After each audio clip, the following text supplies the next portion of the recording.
Durante el ascenso del Tercer Reich, los altos mandos del régimen nacionalsocialista llevaron vidas marcadas por el lujo, el derroche y una posición privilegiada. Gracias a estructuras administrativas y económicas altamente eficientes, lograron acumular enormes riquezas y adoptar un estilo de vida comparable al de la antigua aristocracia europea. Palacios, mansiones, trenes blindados, automóviles personalizados y vastas colecciones de arte componían el entorno cotidiano de figuras como Adolf Hitler, Hermann Göring y Heinrich Himmler. El círculo íntimo del Führer residía en propiedades imponentes como Karinthal, la finca de Göring en los bosques prusianos, o el Berghof, el refugio alpino de Hitler en los Alpes bávaros. Viajaban en lujosos Mercedes-Benz 770K blindados, símbolos de autoridad y refinamiento.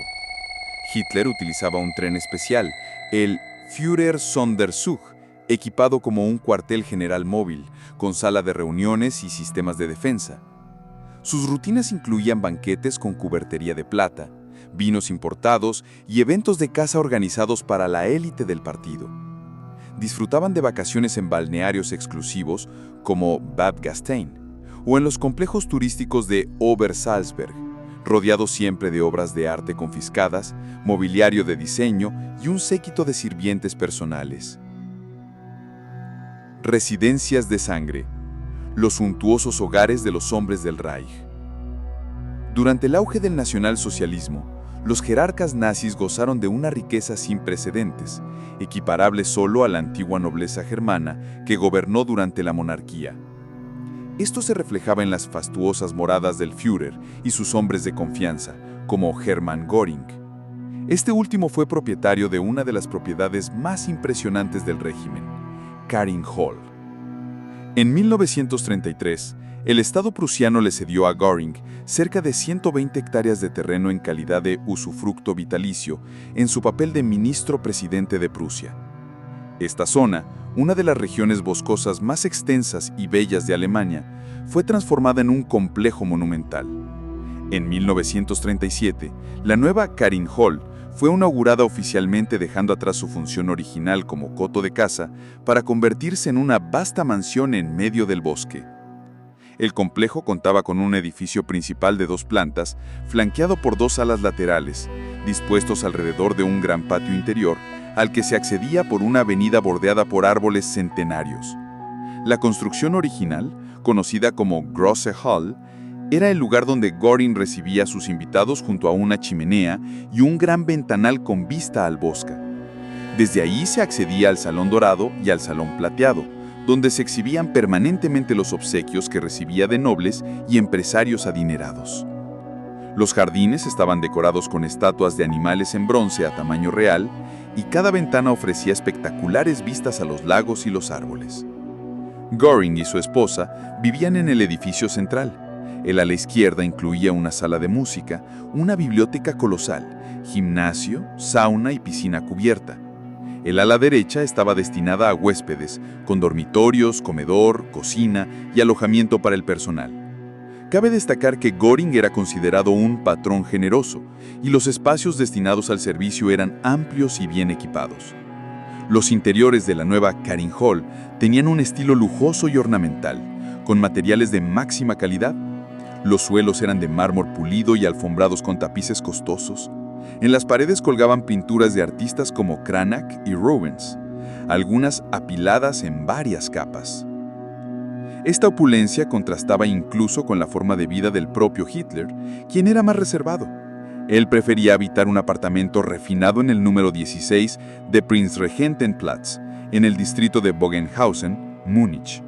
Ocupaba todo el tercer piso de un edificio de 5 niveles construido en estilo Jugendstil o Arte Nouveau por el arquitecto Franz Popp entre 1907 y 1908.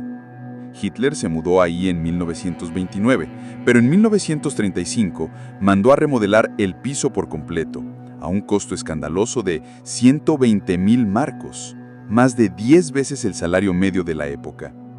El 25 de abril de 1935, cuando las obras estaban casi terminadas, The Daily Telegraph publicó un artículo sobre la remodelación, asegurando que el Führer supervisaba personalmente los detalles y que cada mueble y decoración seguía sus propios diseños. La propaganda nazi aprovechó el reportaje para presentar a Hitler como un amante del arte alemán y entusiasta de la música, destacando que la decoración seguía la paleta de colores heroicos, azul, dorado y blanco, inspirada en las óperas de Wagner, con mobiliario a juego. El objetivo era claro: retratar a Hitler como un líder culto, refinado y apasionado por la estética, para atraer a la clase alta alemana. Ese apartamento no solo servía como residencia, sino también como escenario para acuerdos políticos. Allí se firmó el desmembramiento de Checoslovaquia y se gestaron los planes para las invasiones de Polonia y Francia. A medida que aumentaba su poder, Hitler pasaba menos tiempo en Múnich, dividiendo sus días entre la antigua Cancillería, centros de mando y el Berghof. Apenas terminó la renovación de su piso en Múnich, inició la ampliación de su chalet en Obersalzberg, una casa modesta llamada Wachenfeld. Las obras comenzaron a finales de 1935 y al concluirse, la propiedad fue rebautizada como el Berghof. Este complejo, fuertemente custodiado, fue ampliado según las ideas de Hitler, con diseño del arquitecto bávaro Alois Degano y decorado por el mismo estudio Atelier Trost, bajo su estricta supervisión. Muchas de las fotografías privadas de Hitler se tomaron en este lugar, ya que su entorno montañoso servía para suavizar su imagen, mostrando escenas con animales y niños. Era habitual verlo en los diarios regalando caramelos a ciervos y pequeños bajo el sol perpetuo de los Alpes. El Berghof se convirtió en una representación simbólica de su autoridad, donde recibía a reyes, primeros ministros, líderes religiosos, secretarios de Estado y embajadores. Las negociaciones con las potencias que podían frenar su idea del Gran Reich alemán se desarrollaron allí mismo. La Gran Sala, centro del Berghof, era el espacio donde Hitler buscaba proyectarse no como el excavo agitador, ni como el tirano sanguinario, sino como un estadista serio, educado y confiable. Pasó más de un tercio de sus 12 años en el poder en esta casa de montaña.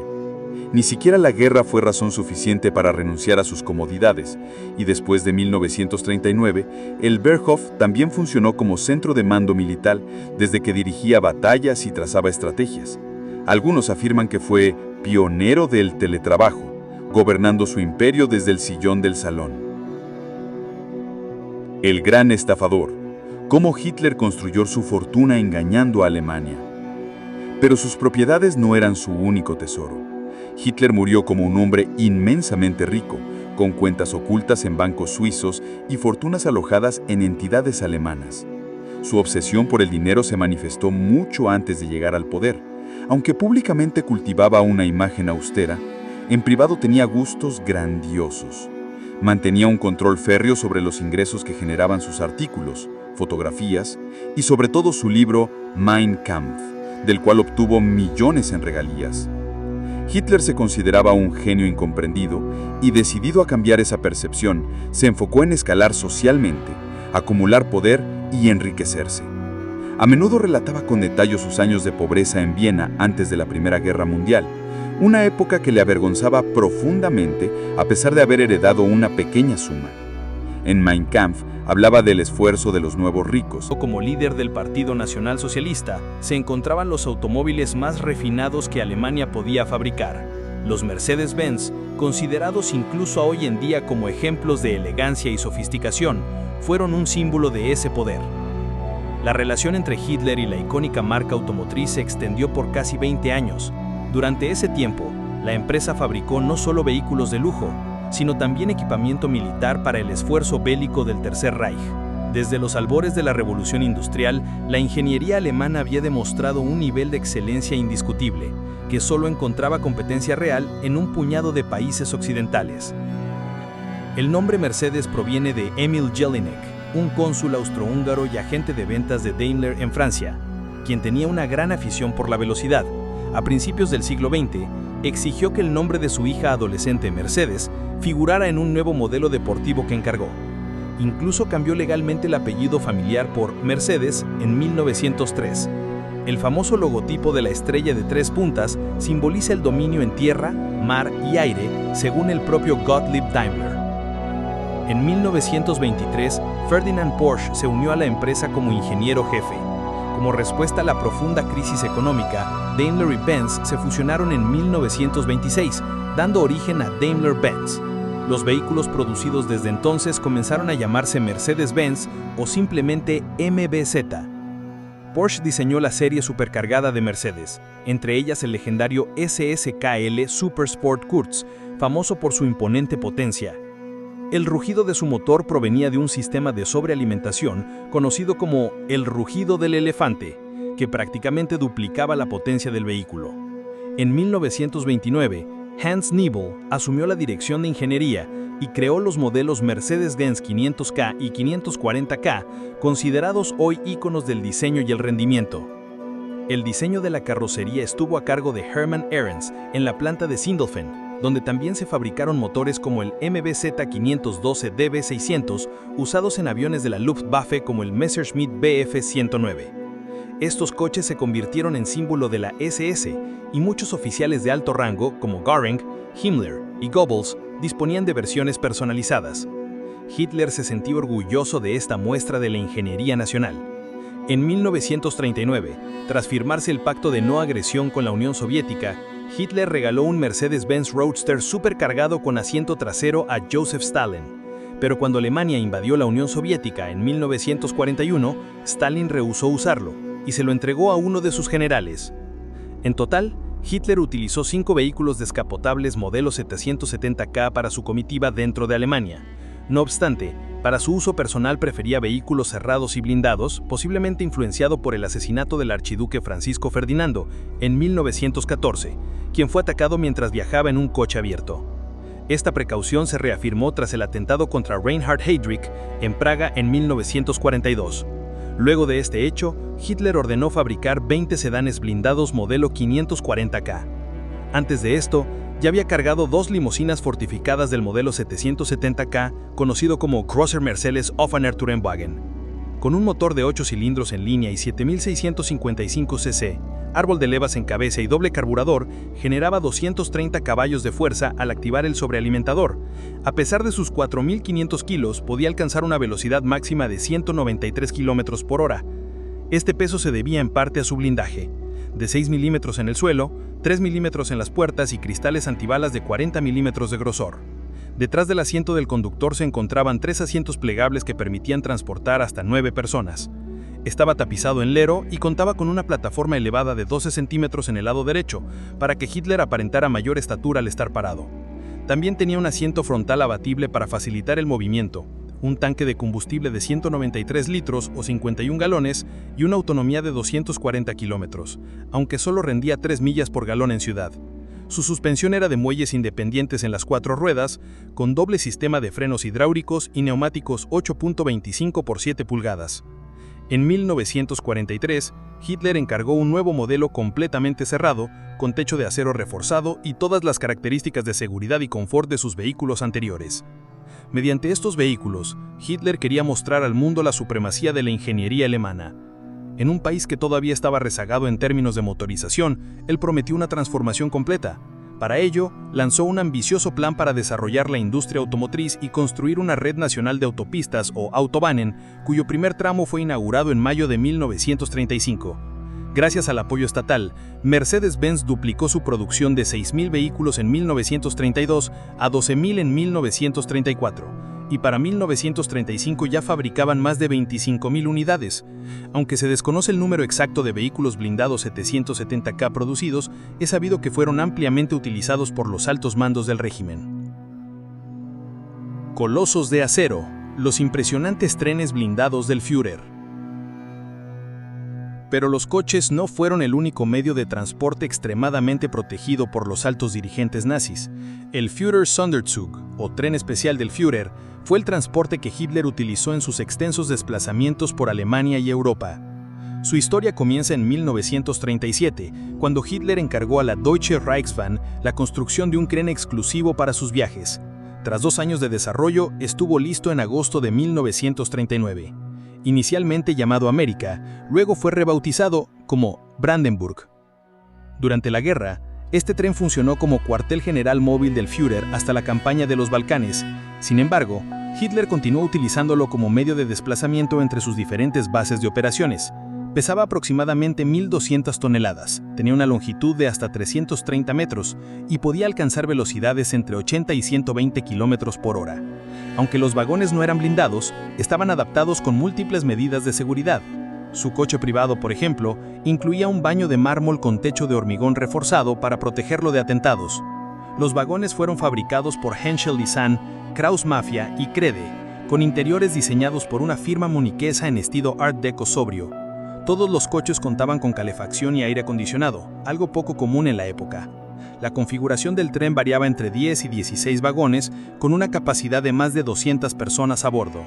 Aún así, los vagones principales, como los de comunicaciones, defensa y el del Führer, se mantenían. Contaba con 2 locomotoras, lo que permitía continuar el trayecto incluso si una fallaba.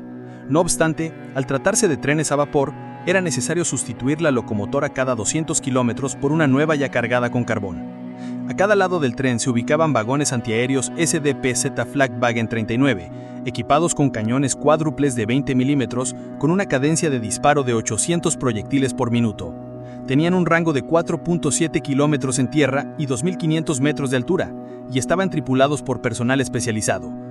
El coche personal de Hitler, conocido como Führerwagen, era un vagón DRB Pullman con una antesala vigilada por guardaespaldas, una sala con gran mesa de arce y otras estancias diseñadas para su comodidad. Los uniformes de diseño de las SS, estética al servicio del horror. Se pueden decir muchas cosas sobre el infame y despreciable régimen nazi, pero hay algo innegable. Su obsesión por la estética y la propaganda visual, que rozaba la perfección técnica.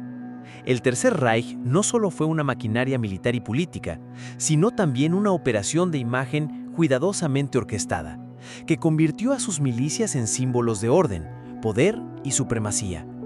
Durante el dominio del nazismo, los uniformes se convirtieron en la parte más visible de su ambición por proyectar superioridad. Para comprender este fuerte sentido de identidad visual, es necesario retroceder a los primeros años del siglo XX. En aquella época, Alemania atravesaba un complejo proceso de definición nacional, especialmente tras la unificación de múltiples estados independientes bajo la figura de Otto von Bismarck. Aunque compartían idioma y ciertas costumbres, estos territorios no se sentían como una nación homogénea. Esto se reflejaba incluso en los uniformes militares. Cada soldado llevaba una indumentaria distinta, lo que dificultaba generar una auténtica sensación de pertenencia. Para el inicio de la Primera Guerra Mundial, aunque todos los soldados del recién formado Imperio Alemán usaban un uniforme común, aquel vestuario carecía de identidad profunda. Con la llegada del Partido Nacional Socialista, que prometía restaurar el orgullo del pueblo alemán tras la humillación sufrida en la Gran Guerra y las duras reparaciones impuestas por los aliados, pasaba, entre otras cosas, por una indumentaria que reflejara grandeza, disciplina y distinción. Numerosos expertos coinciden en que existe una fascinación colectiva hacia los uniformes, ya que estos transmiten orden, legitimidad y autoridad. Bajo esta premisa, los atuendos de las SS no eran simples prendas, sino herramientas de transformación simbólica. Convertían al portador en un ejecutor del poder, alguien temido, preparado para obedecer y destruir. Hitler comenzó esta reforma estética con su guardia personal, las temidas gráfico Walter Hick, fervientes seguidores del régimen, pero había una pieza clave que faltaba, un hombre que con los años se volvería sinónimo de moda, Hugo Boss. En abril de 1931, cuando Hitler aún no había tomado el poder, Hugo Boss se afilió al partido nazi con el número 58.888.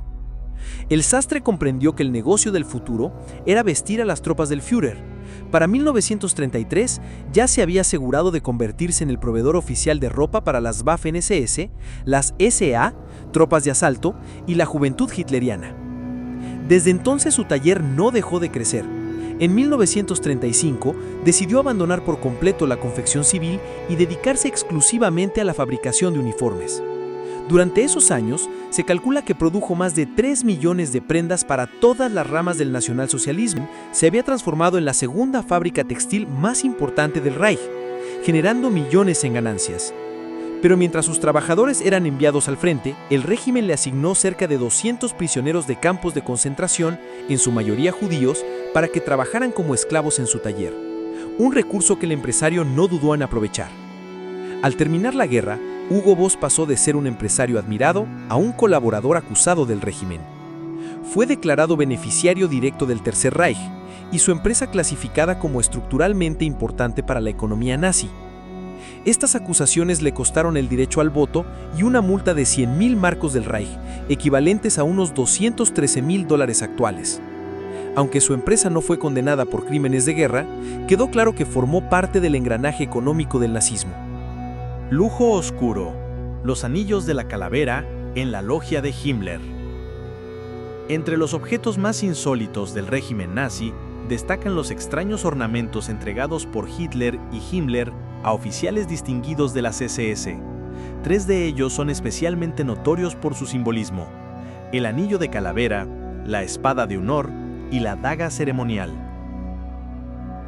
El anillo Totenkopf, o anillo de la muerte, no era una condecoración oficial del Estado, sino un regalo personal que Himmler ofrecía a los miembros más leales de las SS.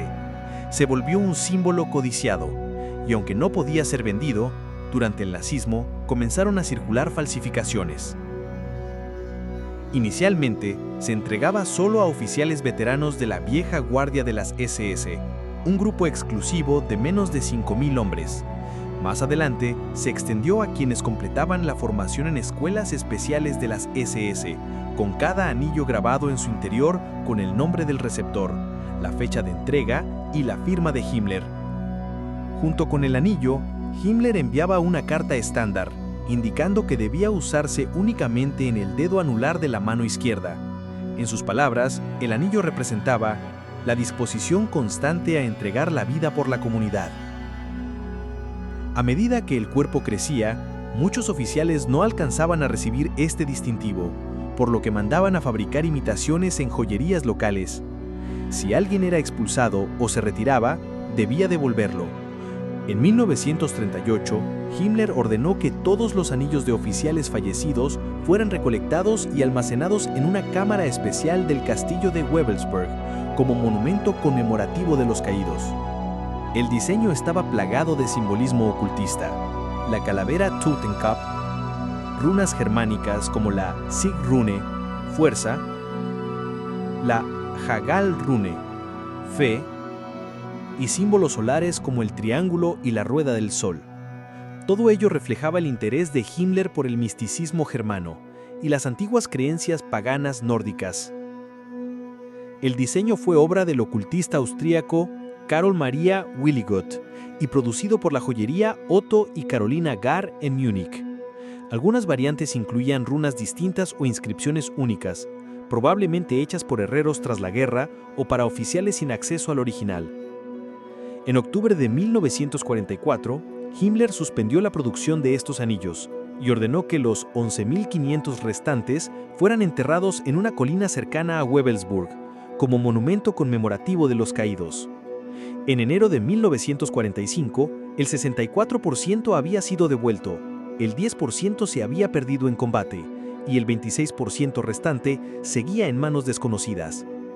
Se cree que estos anillos formaban parte de una logia secreta ideada por Himmler al margen de Hitler, que luego decidió cancelar cuando el colapso del régimen se volvió inminente. Íconos del mal, espadas y dagas de élite.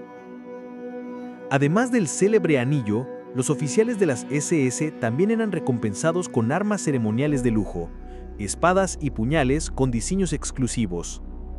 La espada de honor SS, utilizada entre 1935 y 1945, fue creada por el artista Karl Diebitsch, asesor de Himmler en asuntos estéticos. Era una espada recta, delgada y fabricada en distintas longitudes según la altura del portador.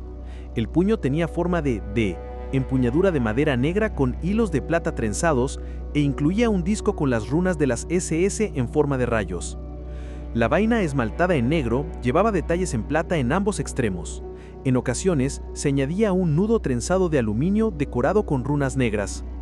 Cada espada venía con un certificado oficial firmado por Himmler entregado a oficiales con méritos especiales o egresados de centros de formación. Para suboficiales existía una versión más simple, sin adornos plateados. También se fabricó una edición de acero damasquinado, un material de aleación única, con vetas onduladas y resistencia extrema. Estas versiones eran sumamente raras y solo se entregaban a altos mandos, empresarios clave o políticos honorarios, normalmente con motivo de su 50º cumpleaños, razón por la cual eran conocidas como espadas de honor de aniversario. La daga de honor de las SS, símbolo de lealtad y poder. Las legendarias dagas de las SS fueron introducidas oficialmente en diciembre de 1933, siguiendo una tradición similar a la de la Luftwaffe y la Marina del Reich. Se entregaba como reconocimiento al ingreso definitivo de los miembros de las SS en unidades especializadas. Cada año estas armas ceremoniales eran otorgadas durante una ceremonia conmemorativa el 9 de noviembre, fecha emblemática que marcaba la fundación oficial de las SS. La daga se integraba como parte del uniforme de gala de todo un miembro pleno de las SS y su diseño se inspiraba en las dagas suizas del siglo XVI. La hoja era ancha, alargada y de punta en lanza, con un filo central prominente. En ella se grababa el lema oficial del cuerpo: "Mi honor se llama lealtad". El pomo y la guarda estaban recubiertos en níquel, el mango presentaba incrustaciones negras, un águila plateada con la esvástica y el emblema de las SS. La vaina metálica tenía un acabado laqueado en negro brillante, con remates de plata en ambos extremos. A lo largo de su producción, la daga sufrió distintas modificaciones. Primera generación, 1933 a 1935, incluía el logotipo del fabricante, un mango de ébano pulido y números romanos. Eran fabricados con materiales de mayor calidad, lo que hoy los convierte en reliquias sumamente costosas en el mercado negro de coleccionismo nazi. En 1942, la producción de estas dagas, al igual que muchas otras condecoraciones, fue cancelada debido a la escasez de materiales y a que la industria fue redirigida exclusivamente a la fabricación de armas y municiones. Monumentos de sangre, el lujo desenfrenado de los líderes del Reich. Durante la consolidación del Tercer Reich, la élite del régimen nacionalsocialista vivió rodeada de lujo, privilegios y excesos. Gracias a estructuras administrativas y económicas eficientes, acumularon enormes fortunas y adoptaron un estilo de vida similar al de la nobleza europea de siglos pasados. Palacios, mansiones, trenes blindados, vehículos personalizados y colecciones artísticas monumentales eran parte habitual del entorno de figuras como Adolf Hitler, Hermann Göring y Heinrich Himmler. El círculo íntimo del Führer residía en propiedades majestuosas como Carinal, la finca de Göring en los bosques de Prusia, o el Berghof, el refugio de montaña de Hitler en los Alpes bávaros. Viajaban en Mercedes-Benz 770K blindados, símbolos de poder y elegancia. Hitler, por su parte, utilizaba su tren especial, el Führersonderzug, acondicionado como un cuartel general móvil con sala de conferencias y sistemas defensivos. Su vida diaria incluía banquetes con cubertería de plata, vinos importados y jornadas de caza organizadas exclusivamente para la élite del partido. Descansaban en balnearios de lujo como Bad Gastein o en los complejos turísticos de Obersalzberg, rodeados de arte requisado, mobiliario de diseño exclusivo y un séquito permanente de sirvientes. Residencias doradas. El caso de Carinal. Los altos cargos del Reich gozaron de una riqueza solo comparable con la nobleza imperial alemana. Un claro ejemplo fue Carinal, la opulenta propiedad de Göring. En 1933, el Estado prusiano le otorgó cerca de 120 hectáreas de bosque como usufructo vitalicio por su rol como ministro-presidente de Prusia. Esta zona era ya entonces una de las regiones más bellas y extensas de Alemania. En 1937, Carinal fue inaugurada oficialmente. Lo que comenzó como un simple pabellón de caza se transformó en una enorme mansión en medio del bosque. La edificación principal, de 2 plantas, estaba flanqueada por 2 alas laterales, formando un gran patio interior al que se accedía por una avenida bordeada de árboles centenarios. La sala principal, conocida como Grosse Halle, contaba con una chimenea monumental y un ventanal panorámico con vista al bosque. Desde allí se accedía a los salones dorado y plateado, donde Göring exhibía permanentemente los lujosos obsequios que recibía de aristócratas y empresarios. El jardín estaba decorado con esculturas de bronce de animales a tamaño real, y cada ventana ofrecía vistas espléndidas de lagos y bosques.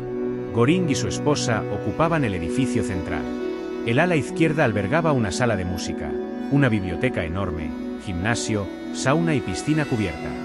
La derecha era para invitados, con dormitorios, comedor, cocina y área para el servicio, la cual estaba cuidadosamente amueblada, ya que Göring era conocido por tratar bien a su personal doméstico. Los interiores de Carinal eran fastuosos y decorados con materiales de la más alta calidad. Suelos de mármol pulido, alfombras costosas y cuadros de Cranach y Rubens, a veces colgados en varias capas. Esta ostentación contrastaba con los gustos más reservados de Hitler, quien prefería vivir en un elegante apartamento ubicado en el número 16 de Prinzregentenplatz, en el distrito muniqués de Bogenhausen. El piso ocupaba toda la tercera planta de un edificio de 5 niveles, construido en estilo Jugendstil, Art Nouveau, por el arquitecto Franz Popp. Hitler se instaló allí en 1929. En 1935, mandó a remodelarlo por completo, confiando el trabajo al Atelier Troost, con un presupuesto de 120.000 marcos, más de 10 veces el salario promedio de entonces.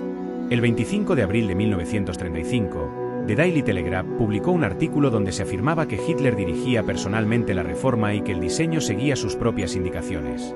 La propaganda nazi aprovechó para retratar a Hitler como un amante del arte alemán, resaltando que su apartamento reflejaba la paleta heroica de los colores azul, dorado y blanco, tan presentes en las óperas de Wagner, y que el mobiliario respondía al mismo estilo. Este lugar no solo le servía de vivienda, sino también de sede política. Allí se firmó la fragmentación de Checoslovaquia y se planearon las futuras invasiones de Polonia y Francia. Berghof, el trono en la montaña. Con el paso del tiempo, Hitler pasó cada vez menos tiempo en Múnich. Apenas finalizó las reformas en su apartamento, inició una ampliación ambiciosa de la casa Bachenfeld, su modesto chalet en Obersalzberg, que pronto se convirtió en el Berghof, su verdadero refugio de poder. La ampliación comenzó a finales de 1935, bajo la dirección del arquitecto bávaro Alois de Gano, siguiendo planos e instrucciones directas de Hitler. La decoración interior volvió a recaer en el Atelier Troost, con quien el Führer trabajaba de forma estrecha. Muchas de las fotografías más conocidas de Hitler fueron tomadas allí, donde solía aparecer en actitud relajada, alimentando ciervos o acariciando niños bajo el sol perpetuo de los Alpes. Estas imágenes buscaban humanizar su figura, mostrando una faceta más amable y cercana al pueblo. El Berghof fue diseñado para reflejar su madurez y seguridad como líder. Por allí pasaron reyes, ministros, mariscales, líderes religiosos y embajadores, y fue el lugar donde se negoció con las potencias europeas que se interponían entre él y su visión del Gran Reich. La Gran Sala, núcleo simbólico del Berghof, debía mostrar a Hitler no como el excavo agitador ni como el dictador despiadado, sino como un estadista culto, sofisticado y aparentemente confiable. Pasó más de un tercio de su mandato en esa residencia. Ni siquiera el estallido de la guerra fue motivo suficiente para abandonarla. Tras 1939, el Berghof también se transformó en centro de operaciones militares, desde el cual Hitler dirigía batallas y diseñaba estrategias. Algunos incluso lo consideran precursor del teletrabajo, gobernando su imperio desde el sofá de su salón. Su intención de gobernar un imperio desde la comodidad de su sofá. El gran estafador. Cómo Hitler amontonó su fortuna estafando a Alemania. Pero las propiedades inmobiliarias no eran el único patrimonio de Hitler.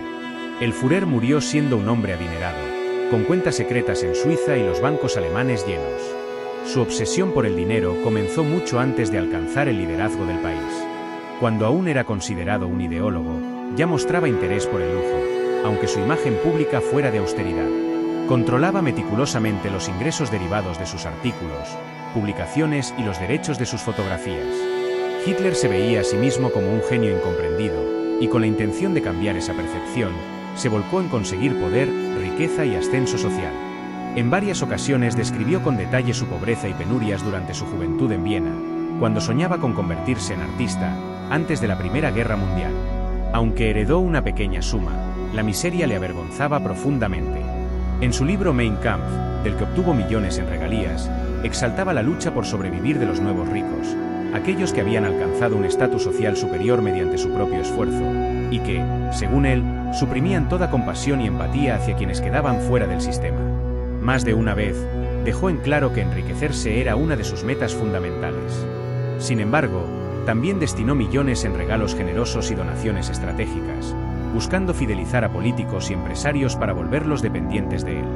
Más adelante, recuperaría todo ese dinero con creces. Como líder supremo del Reich, Hitler casi no diferenciaba entre su capital personal, los recursos del partido nazi y las arcas del Estado. Existen múltiples pruebas de su evasión fiscal sistemática y su corrupción económica. En su residencia de verano en Obersalzberg, Baviera, Baviera, o en su colección privada de arte, para codificar y descifrar mensajes secretos. El resto del convoy estaba compuesto por vagones para el personal de las SS, comitivas políticas e invitados. Este tren desempeñó un papel central durante la Segunda Guerra Mundial. El 3 de septiembre de 1939, se utilizó por primera vez como cuartel general móvil, permitiendo a Hitler seguir de cerca la campaña militar en Polonia junto a su Estado Mayor. En octubre de 1940, Hitler lo utilizó para desplazarse a Francia, donde mantuvo diversas reuniones diplomáticas. En abril de 1941, el tren fue estacionado en Monikirchen, una pequeña localidad cercana a Viena, desde donde dirigió el ataque contra Yugoslavia, tras el fallido intento de Mussolini de invadir Grecia. Allí celebró su 52º cumpleaños junto a su círculo íntimo. En agosto de 1941, Hitler y Mussolini se reunieron en Anderlagazuoy para coordinar la campaña contra la Unión Soviética. Este complejo incluía 2 túneles reforzados separados por 30 kilómetros, pensados para proteger ambos trenes de posibles ataques aéreos. El tren de Hitler se ocultó en el túnel de Hahn, mientras que el de Mussolini lo hizo en el de Stepina. Finalmente, el 7 de mayo de 1945, tras la muerte de Hitler, las SS volaron y quemaron su vagón personal cerca de Malnitz. Otro ambicioso proyecto ferroviario nazi fue el Breitspurbahn, o ferrocarril de vía ancha, ideado por Hitler durante el auge del régimen. Su objetivo era conectar las principales ciudades del Großdeutschland, la Alemania expandida tras la conquista de Europa, mediante trenes de 2 pisos.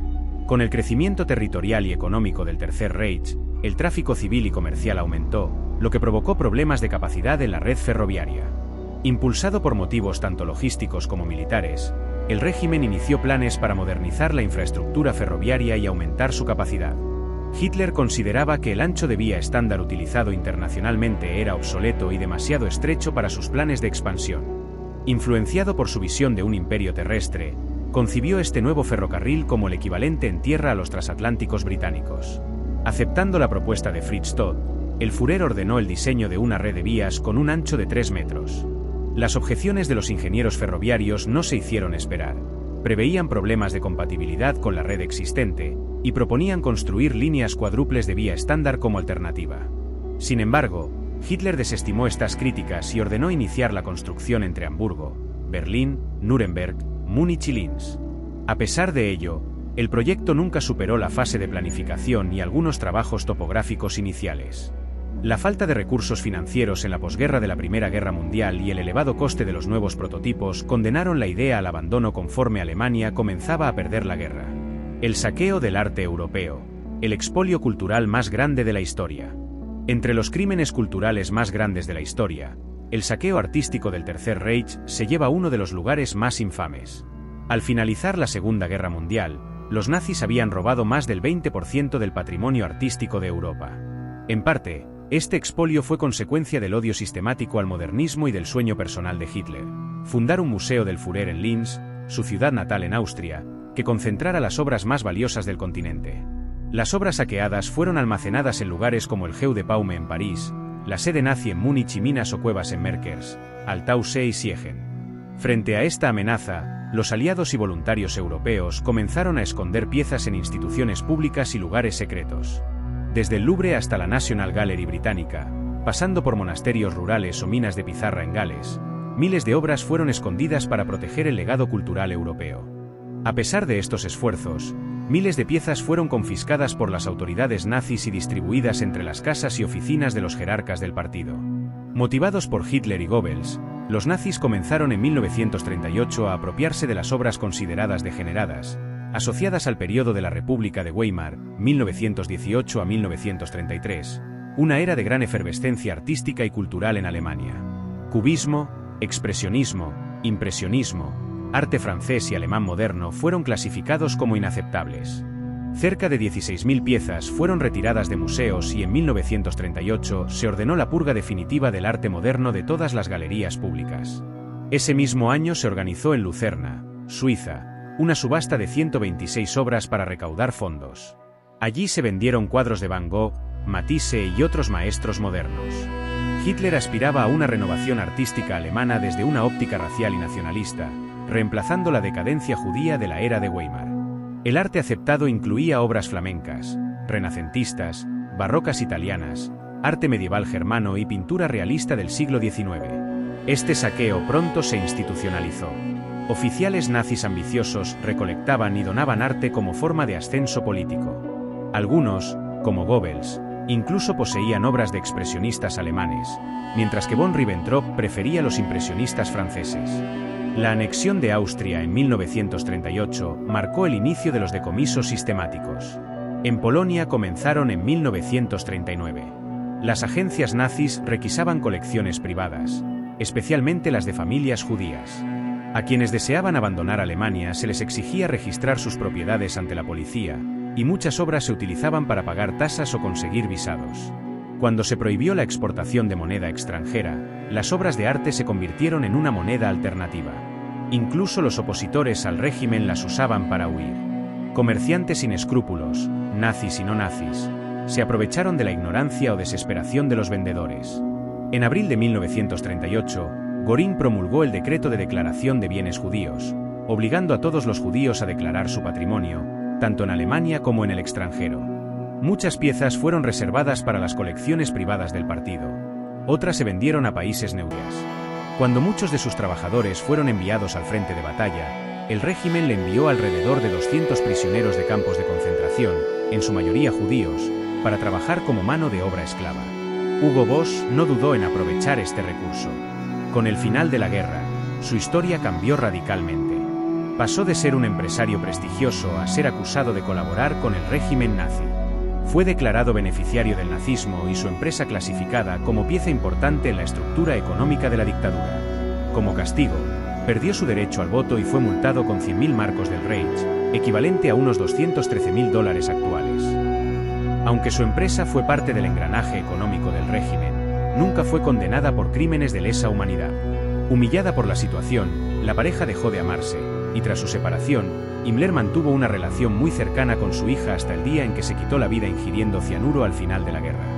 Otro personaje cuestionable fue Martin Bormann, el despiadado secretario personal de Hitler, quien obtuvo un poder desmesurado al controlar la agenda del Führer. Bormann estaba casado con Gerda Busch, una mujer reconocida por su belleza. Sería difícil afirmar que Bormann estaba insatisfecho con su esposa, ya que amantes. Una de sus preferidas fue la actriz alemana Manja Behrens, de quien se enamoró perdidamente, al punto de confesarle la relación a su esposa. Aunque Gerda era una mujer de carácter fuerte, su reacción fue inesperada. Apoyó la relación de su esposo y hasta insistió en que Manja se mudara con ellos, con la idea de que estuviera disponible para Bormann mientras ella estuviera embarazada. Incluso propuso un contrato que otorgara a la amante los mismos derechos que ella tenía como esposa legítima. Su intención era presentar una ley a Hitler para permitir que los hombres arios tuvieran dos esposas. Evidentemente, esto fue demasiado para Manja, quien terminó la relación y optó por trabajar largas jornadas en una fábrica de armamento. Tras la Segunda Guerra Mundial, se convirtió en una actriz reconocida y contrajo matrimonio con el escenógrafo Karl von Appen.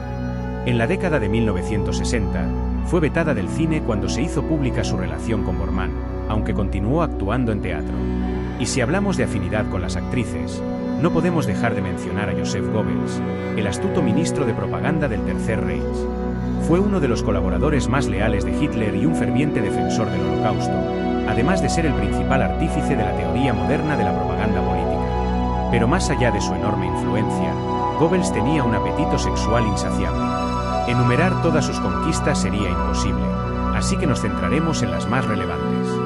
Goebbels estaba casado con Magda Ritschl desde 1931, quien en ese entonces era esposa de un adinerado industrial, Gustav Quandt, a quien engañó con el consejero de Hitler. La relación entre Magda y Goebbels era muy peculiar. Con el tiempo se supo que ella despreciaba a su marido y que estaba verdaderamente enamorada de Hitler, quien aparentemente también le correspondía, aunque nunca llegaron a consumar la relación. Según diversos testimonios, Magda se casó con Goebbels simplemente para estar cerca del Führer. A pesar de eso, la pareja tuvo 6 hijos, y Goebbels incluso adoptó a Harald Quandt, el hijo de Magda con su primer esposo. Goebbels era consciente de los sentimientos de su esposa hacia Hitler, y aunque se mostraba celoso, buscó desquitarse manteniendo múltiples relaciones con aspirantes a actrices. En la industria cinematográfica, era sabido que quien quisiera conseguir un papel importante debía pasar por la cama del ministro de propaganda. Esta obsesión con las mujeres se volvió problemática cuando conoció a la actriz checa Lida Baarova, con quien vivió un intenso romance entre 1937 y 1938. Eventualmente, Goebbels confesó el affair a Magda e incluso consideró huir con Lida a Japón. El escándalo fue tal que Magda acudió a Hitler en busca de apoyo. El Führer intervino personalmente y ordenó a Goebbels terminar con sus aventuras, alegando que debía representar el ideal de la familia perfecta del régimen. Como represalia, la Gestapo persiguió a Lida Baarova, arruinando su carrera. Aunque actuó en algunas películas italianas, pasó el resto de su vida luchando por recuperar su carrera como actriz. Metal corrupto, los siniestros anillos de calavera de la logia de Himmler. Entre los lujos más extraños del nazismo destacan las extravagantes distinciones que Hitler y Himmler otorgaban a los oficiales distinguidos de las SS. Entre ellas, 3 destacan por su simbolismo y diseño: el anillo de calavera, la espada curva y la daga de honor.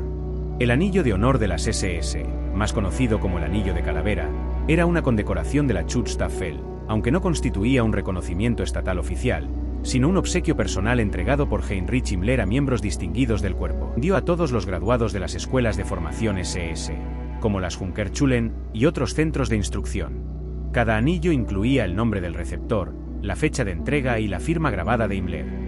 El obsequio venía acompañado de una carta estándar en la que Himmler especificaba que debía llevarse únicamente en el dedo anular de la mano izquierda. Según la misiva, el anillo debía recordar permanentemente al portador que debía estar siempre listo para dar su vida por los demás. Con la expansión de las SS, muchos no alcanzaron a recibirlo, por lo que algunos oficiales encargaban versiones no oficiales a joyeros locales.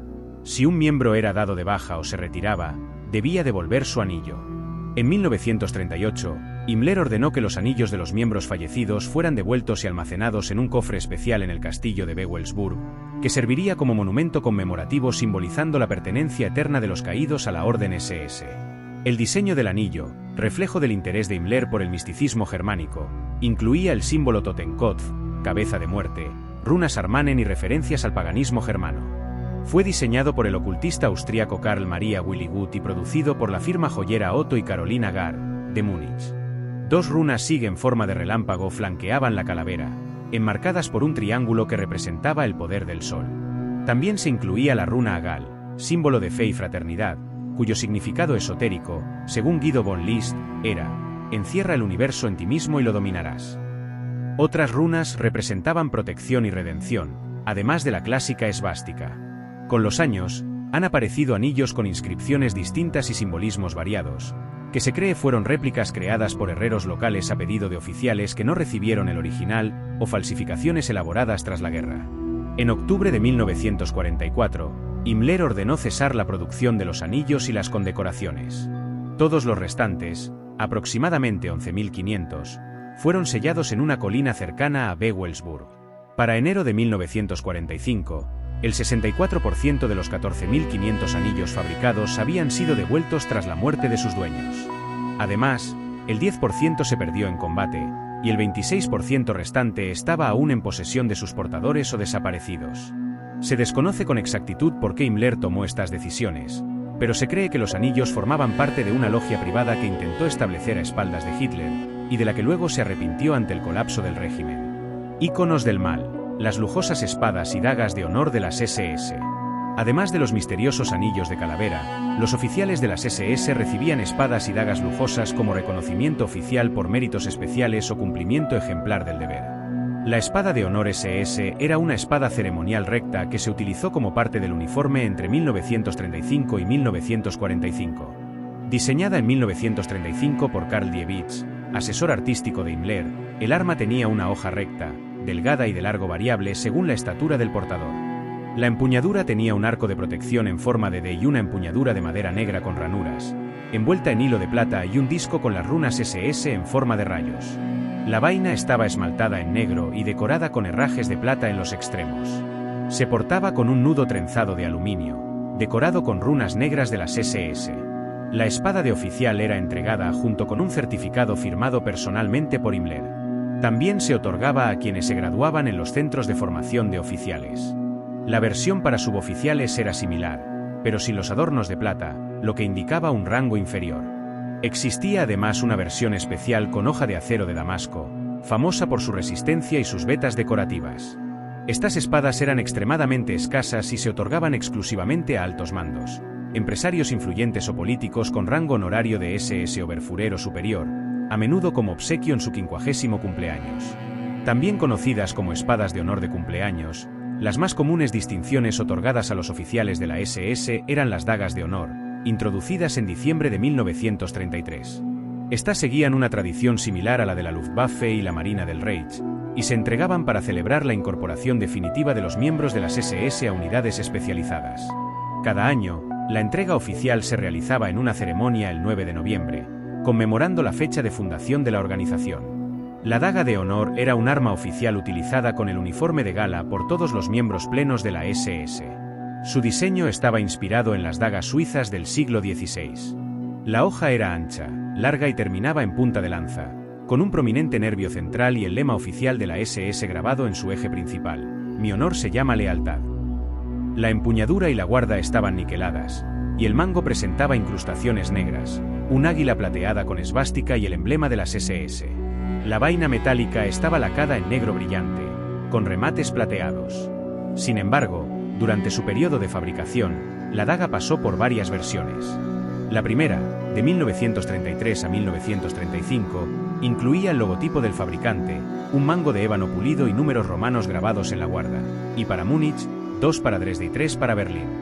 La segunda, entre 1936 y 1938, mostraba la marca del fabricante con un código RZMW, eliminando los números romanos y con una vaina pintada o pulida.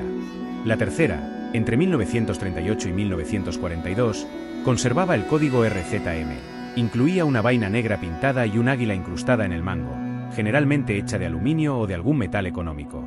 Además, existía una versión especial para la vieja guardia de las SS, es de continúan hasta hoy.